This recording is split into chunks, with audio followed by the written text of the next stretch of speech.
बात बेटा हो रही थी एंगुलर डिस्प्लेसमेंट यानी कोणीय विस्थापन। कोणीय विस्थापन क्या होता है? जब कोई पार्टिकल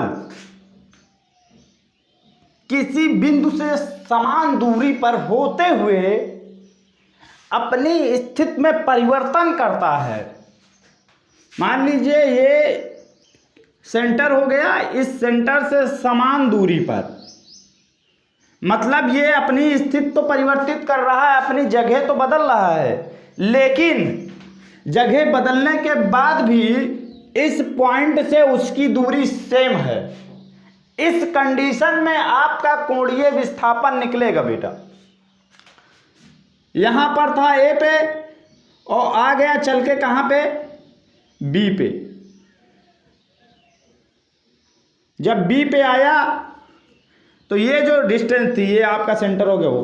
अब अगर ओ बी ओ ए के बराबर है तब तो यार ये जो डिस्प्लेसमेंट हुई है ये, इसको आप बोलोगे कोणीय विस्थापन, और ये हो जाएगा थीटा आपका।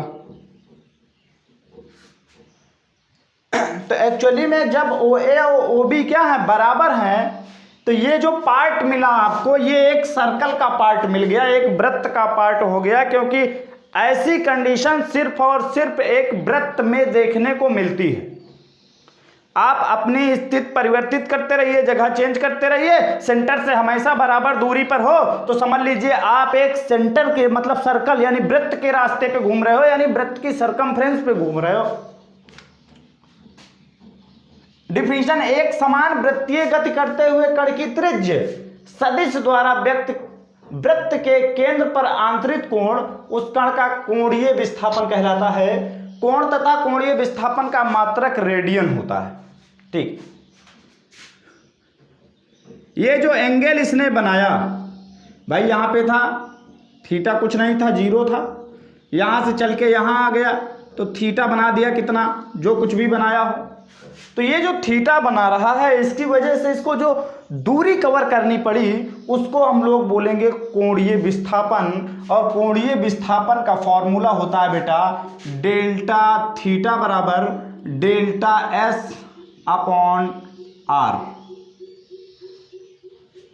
यहां पर ये वाला जो पार्ट है आपका ये एस है, ये जो पार्ट है ये आर है और ये थीटा है। अब इसको और एक सर्कल के माध्यम से भी समझते हैं। मान लीजिए ये है आपका सर्कल। पहली चीज ये आप लोग कहते हो सर ब्लर कर रहा है, अभी तो अच्छे से दिख रहा है ना, अभी तो नहीं कर रहा ब्लर। ये सेंटर ओ, इस पॉइंट पर कोई एक पार्टिकल है, कोई एक कण है, फिर वो यहां से चलकर इस जगह पे आ जाता है। मान लो ये ए हो गया, तो ये जो डिस्टेंस उसने कवर की ये यस। अगर हम लोग विस्थापन की बात करें तो विस्थापन बेटा हमेशा सीधी दूरी होती है। एक बात याद रखना, विस्थापन क्या होती है? एकदम सीधी दूरी होती है। तो एक्चुअली में जो इसका विस्थापन निकलेगा वो कुछ इस टाइप से होना चाहिए, ये होगा इसका विस्थापन। ये इतनी तो उसने डिस्टेंस कवर की, ये आपका हो गया थीटा। हमेशा जब भी आपको कभी थीटा निकालना हो, क्या निकालना हो? थीटा निकालना हो कि थीटा कैसे निकालोगे, उसके लिए सबसे पहले हम आपको बता देते हैं एक फॉर्मूला। फॉर्मूला बिल्कुल सिंपल सा रहेगा भैया। 360 डिग्री बराबर क्या होता है? यस।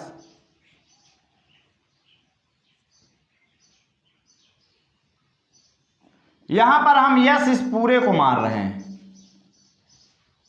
परिधि, सरकमफ्रेंस या फिर सी निकाल लेते हैं। क्या निकाल लेते हैं? सी निकाल लेते हैं।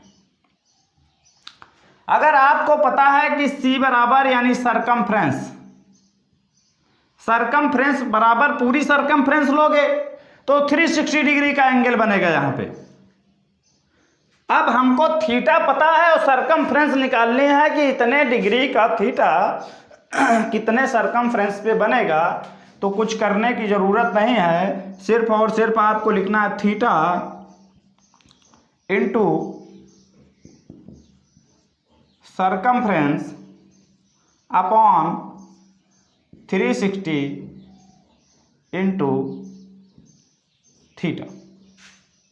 बस थीटा की वैल्यू निकल आएगी, पूरा का पूरा डिग्री निकल आएगा कि 40 डिग्री पे कितने होगा सरकमफ्रेंस आपकी, सब बन जाएगा फटाफट फटाफट फटाफट।